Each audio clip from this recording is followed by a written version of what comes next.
সিসিটিভির ফুটেজে দেখা যায় চট্টগ্রাম নগরীর এনায়েত বাজারের কসাই এলাকায় সাদা টি-শার্ট পরা আকাশ ঘোষকে কয়েকজন যুবক মিলে মারধর করছে।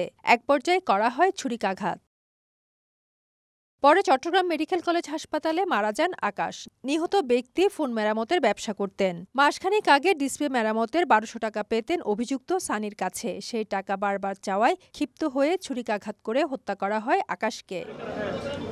ঘটনার ১৬ ঘণ্টার মধ্যে র্যাবের অভিযানে হত্যাকাণ্ডের হোতা সানিকে চন্দনাইশ থেকে গ্রেফতার করা হয়। তার দেয়া তথ্যে ভাই ইউসুফকে রেয়াজউদ্দিন বাজারের চৈতন্যগল্লি ও আরেক আসামি শাকিল আলমকে কোতোয়ালি এলাকা থেকে গ্রেফতার করা হয়। কোতোয়ালি থানাধীন রিয়াজউদ্দিন বাজারের উকিলবাড়ি জামে মসজিদের সামনের নালা হতে আমরা হত্যাকাণ্ডে ব্যবহৃত চাকুটি উদ্ধার করতে সক্ষম হই। প্রাথমিক জিজ্ঞাসাবাদে হত্যার দায় স্বীকার করেছে অভিযুক্তরা।